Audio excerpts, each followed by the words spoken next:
নমস্কাৰ, স্বাগতম জনাইছোঁ মোৰ আজিৰ ভ্লগটোলৈ। আজিৰ ভ্লগটো হৈছে মোৰ বিভিন্ন ধৰণৰ মিঠাই আৰু লাৰু পিঠাৰ ওপৰতে হ'ব। এয়া মই বনালোঁ নাৰিকল আৰু চুজি দি এবিধ খুব সুস্বাদু মিঠাই। আৰু এই মিঠাইবিধ যেতিয়া আলহীক দিব, এইবাৰ বিহুত প্লেটখনত দিলে নুসুধি নোৱাৰিব। কিন্তু তাৰে আগতে মই এয়া বৰা চাউল মিক্সাৰ গ্ৰাইণ্ডাৰত খুন্দি আছোঁ, দেখিছে। অসমৰ গাঁৱে ভূঞে বৰ্তমান ঢেঁকীৰ গুমগুমনি, চাৰিওফালে জীয়ৰী বোৱাৰী ব্যস্ত হৈ পৰিছে লাৰু পিঠা বনোৱাত। আৰু আমিবোৰে বাৰু মিক্সাৰ গ্ৰাইণ্ডাৰত খুন্দি হ'লেও বিহুটিক আদৰিম। পিঠাগুড়িকেইটা খুন্দি মেলি থৈ দিলোঁ। এতিয়া গুড়খিনি ৰুকো, মানে কটাৰী এখনেৰে সৰু সৰুকৈ কাটি মেলি থৈ দিওঁ। তাৰপাছত যিহেতু অকলশৰীয়া মানুহ, এবিধ এবিধকৈ কৰি থাকিব লাগিব। আৰু এইখিনি হৈছে মোৰ তিল পিঠা বনাবৰ কাৰণে বৰা চাউলৰ পিঠাগুড়ি মিক্সিতে খুন্দি ল'লোঁ। তাৰপাছত পানী সানিব লাগিব, বহুত ভেজাল, মানে যিহেতু ঢেঁকী নাই ইয়াতে।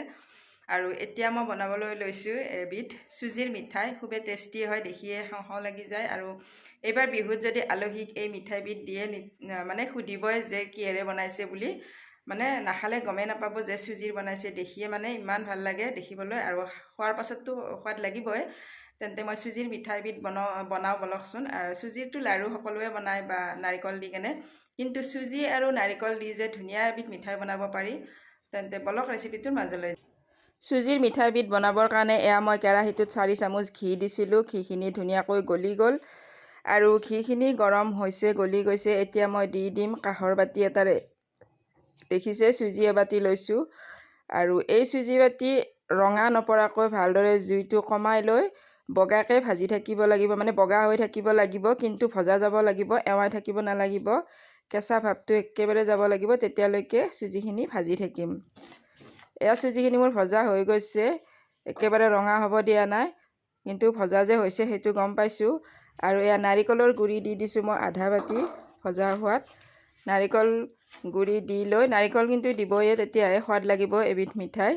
তাৰপাছত এয়া চেনি দি দিছোঁ মই আধা বাতি। তাৰপাছত ভালদৰে লৰাই দিছোঁ চেনি আৰু নাৰিকল দিয়াৰ পাছত। আৰু অকণমান জুই একেবাৰে কমাই থৈ লাৰি আছোঁ যাতে দেই নাযায়। তাৰপাছত এয়া গাখীৰ মই গৰম কৰি থৈ দিছিলোঁ সিফালে, তো সেইখিনি গাখীৰ মই ঢালি দিলোঁ। গাখীৰ হ'ব পূৰা দুবাতি মোৰ। এই গাখীৰ দুবাতি ঢালি দিয়াৰ পাছত এতিয়া ভালদৰে লাৰি দিছোঁ। আৰু গুটলিটো একেবাৰে নাবান্ধে, কাৰণ চুজিটো মই যিহেতু ভালদৰে ভাজি লৈছোঁ। যদি চুজিটো ভালদৰে ভজা নাযায়, এৱাই থকা, তেতিয়া কিন্তু গুটলি বান্ধিব। এয়া দেখিছে কি ধুনীয়াকৈ শুকান হৈ আহিছে চুজিখিনি। আৰু কেৰাহীৰ পৰা নিজে নিজে যেতিয়া এৰ খাব, তেতিয়া কি কৰিব, বাচন এখনত বা চৰিয়া এটাত নমাই ল'ব। এতিয়া মই কিন্তু গেছটো অফ কৰি দিছোঁ, দি মই লাৰি আছোঁ। তাৰপাছত এয়া বাচনখনতো মই ঘি লগাই লৈছোঁ। ঘি লগাই লৈ মই এতিয়া বনাই লোৱা চুজিখিনি ইয়াতে ঢালি দিম। আৰু চুজিখিনি যিহেতু গৰমে আছে, হেঠা পাতেৰে মই এনেদৰে পাতলাই দিছোঁ।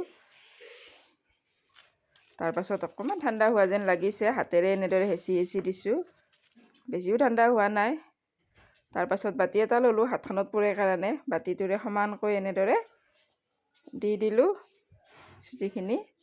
আৰু আপোনালোকে পাতল কৰিব পাৰে, মই পাতল কৰা নাই, কিন্তু ডাঠকৈয়ে ৰাখিছোঁ, বহুত ডাঠ হৈ আছে, তেতিয়া বেছি ভাল লাগে। তাৰপাছত মই এয়া কাটি লোৱা আলমণ্ড সৰু সৰুকৈ কাটি ওপৰত দি দিছোঁ, দেখিবলৈ ভাল লাগিবৰ কাৰণে। তাৰপাছত দিছোঁ এনেদৰে হাতখনেৰে হেঁচি, তেতিয়াহে অকণ অকণ লাগি ধৰিব। এতিয়া ঠাণ্ডা হ'ব দিম। আৰু ঠাণ্ডা হোৱাৰ পাছত এয়া দেখিছে ছাইডটো মই চুৰিখনেৰে কাটি লৈছোঁ, নহ'লে ছাইডটো যিহেতু অকণ ফাটা ফাটা হৈ আছে, ভাল নালাগে।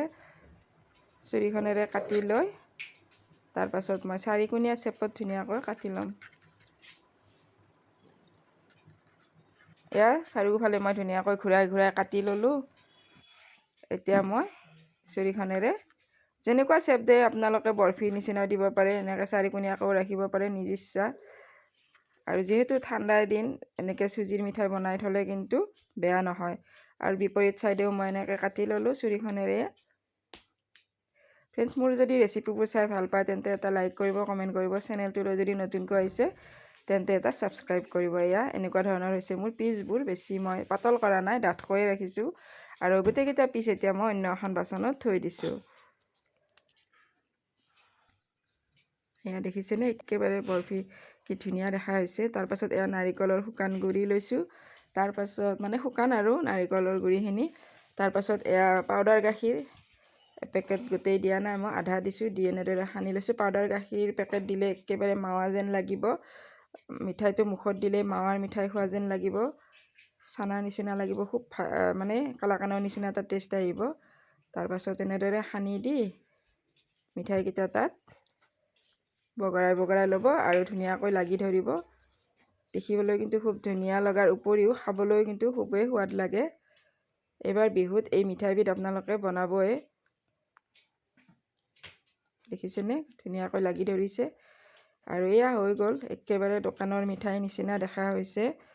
এনেকৈ আপোনালোকে কিন্তু কেইদিনমান থৈও দিব পাৰিব, বেয়া নহয়। ফ্ৰিজ থাকিলে ফ্ৰিজত থ'ব, আৰু ফ্ৰিজ নাথাকিলেও ফ্ৰিজত নথ'লেও কিন্তু ভালে থাকিব, যিহেতু ঠাণ্ডাৰ দিন, খুবেই ঠাণ্ডা পৰিছে, ঠাণ্ডাৰ বতৰ।